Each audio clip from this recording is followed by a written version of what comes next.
Hi, everybody. Jim Haggerty with ADE. It is Thursday, June 4th.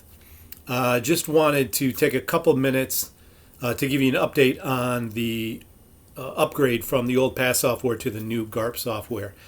I have had a significant number of conversations this week with both risk reduction program schools and DDS.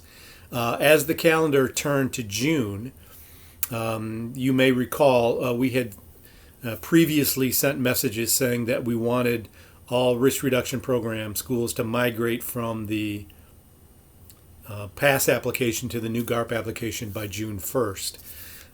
Although we didn't get everybody over, we made a pretty sizable dent. But now we're starting to look at what will happen when the emergency measures are lifted. The emergency measures that allowed some of these things to be completed remotely, what's going to happen when those are lifted. And to do that, I want to go back to March and just give you a little background as a way of hopefully providing some clarity. When the pandemic hit and it was sort of quickly and abruptly changing the way people did things and social distancing became the norm, we really had to serve two populations. One were the students who were going to be completing the risk reduction program tasks remotely. And the other population were those students who were going to schools that were continuing to do in-person risk reduction program tasks, or some combination of both. So we really had to serve those two populations, and it worked. There are literally hundreds of students who completed all the risk reduction program tasks through our software application without coming to a brick and mortar location.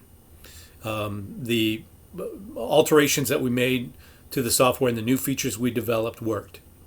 But now we're looking at, but I also understand, by the way, that as I've said previously, that was really not the way we normally would have done a software upgrade, but these were very unique circumstances. And I know for some of you that disrupted the way that you were normally doing things, and I certainly understand that.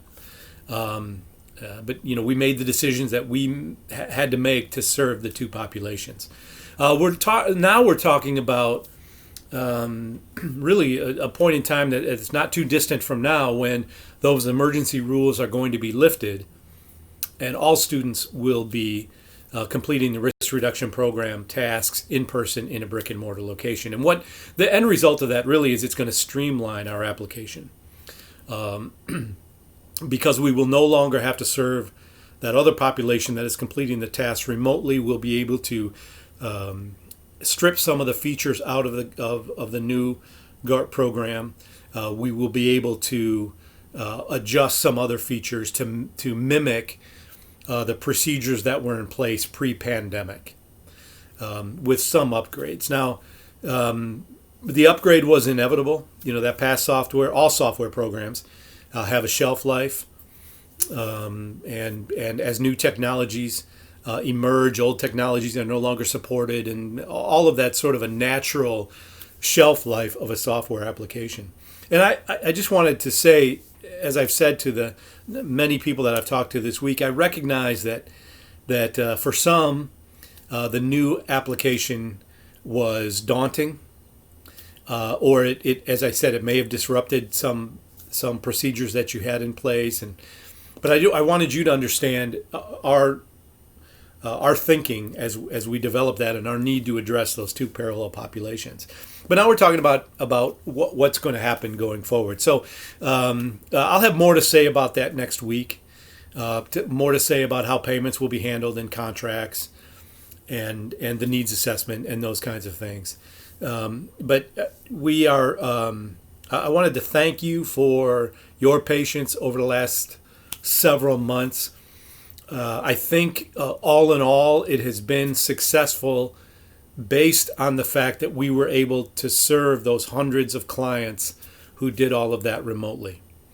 And now when we talk to schools on an individual basis, I know that they were utilizing the new GARRP program to different degrees, but going forward. So we're having these conversations now. We have a plan in place to strip back some of these features that will no longer be necessary if there is no more remote completion of the risk reduction program tasks, and go forward from here. So I just wanted to take a few minutes to say that, give you some background on the decisions that we made, recognizing that, there were some, unique situations that arose. And, we navigated through that the best that we could. And now we're going to be looking at what the next step is. So you can look for more information from us next week. And as always, I want you to feel free to reach out to me. And if you have questions or concerns, I'll be happy to talk to you about them. I may not be able to give you an answer that you like, because again, as we try to serve all of the needs of all of the schools right now, but it will become clear. It will become much clearer going forward. So if you have any questions or concerns, you can reach out to me. I want to be as transparent as possible as we move through this and we make the decisions that we make. But I think there's a way forward now for when students return to do the needs assessment in person and attend class in person and those kinds of things. So thanks again. You can always reach out to me with your concerns. We're going to ask you to be patient a little while longer as we navigate through this. But I think we're going to come out the other side with a program that is pretty streamlined.